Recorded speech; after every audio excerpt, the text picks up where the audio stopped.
আসসালামু আলাইকুম।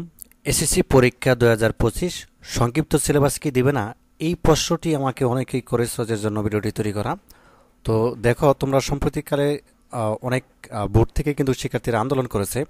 তো এক্ষেত্রে আসলে সংক্ষিপ্ত সিলেবাসটা বোর্ড থেকে আসলে দিবে কিনা, এটা হচ্ছে বড় প্রশ্ন। ঠিক আছে, তো কি করতে যাচ্ছে শিক্ষা বোর্ড, সেটি তোমাদেরকে জানিয়ে দিচ্ছি। আসলে সংক্ষিপ্ত সিলেবাস দিবে কি দিবে না, এটা কিন্তু সবার মনে একটা প্রশ্ন, যে আন্দোলন তো হলো, এবার হচ্ছে বোর্ড থেকে কি বলা হচ্ছে, বা সংক্ষিপ্ত সিলেবাসটা দিবে কিনা।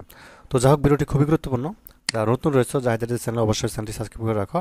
আর তোমাদের জন্য একটা সুখবর রয়েছে, যে এসএসসি ২০২৪-এর মতো ২০২৫ সালেও আমরা বিজ্ঞান, মানবিক এবং ব্যবসা শাখার জন্য অল সাবজেক্ট সাতশো মাত্র ২০০ টাকার বিনিময়ে দিচ্ছি। সিকিউ এবং এমসিকিউ আনসার সহ থাকবে।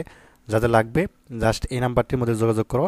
আর যারা পরে নিতে চাও, তারপরও এই নাম্বারটি হচ্ছে তোমরা সেভ করে রাখতে পারো। যখন নিতে চাও বা করতে চাও, তখন কিন্তু এই নাম্বারটির মধ্যে যোগাযোগ করলে হবে। ঠিক আছে, তো এনি টাইম নিতে পারবে। তো ১ মিনিটের মধ্যে নিতে পারবে, যে কোনো সময়। তো যেটি বলতেছিলাম, যে আসলে সংক্ষিপ্ত সিলেবাসে আসলে দিবে কিনা। তো দেখো, এখনও কিন্তু যথেষ্ট পরিমাণ সময় রয়েছে। তোমাদের পরীক্ষা কিন্তু একটু লেট হবে, পরীক্ষা শুরু হওয়া, ফাইনাল পরীক্ষা। এবং এবং তোমাদের হচ্ছে দেখা যাচ্ছে ১ থেকে ২ মাসের মতো পিছাতে পারে। ঠিক আছে, এটির কারণ হচ্ছে সম্প্রতিকালে তোমরা দেখেছো যে বিভিন্ন কারণবশত তোমাদের স্কুল বন্ধ ছিল, বা হচ্ছে বিভিন্ন এই বন্যা গেলো, বা হচ্ছে আন্দোলন গেলো।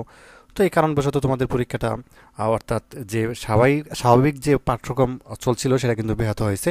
কাজেই তোমাদের হচ্ছে পরীক্ষাটা পিছাতে পারে। তবে আমার মনে হয় যে এটি যে সংক্ষিপ্ত সিলেবাস দিবে কিনা এটা নিয়েও আলোচনা চলতেছে।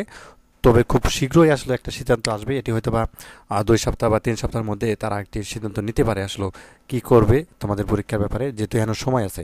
তো এখন তারা হচ্ছে ব্যস্ত আছে আসলে, মানে উচ্চ মাধ্যমিকের পরীক্ষার রেজাল্ট নিয়ে এটা ব্যস্ত, এ বিষয়ে ব্যস্ত আছে।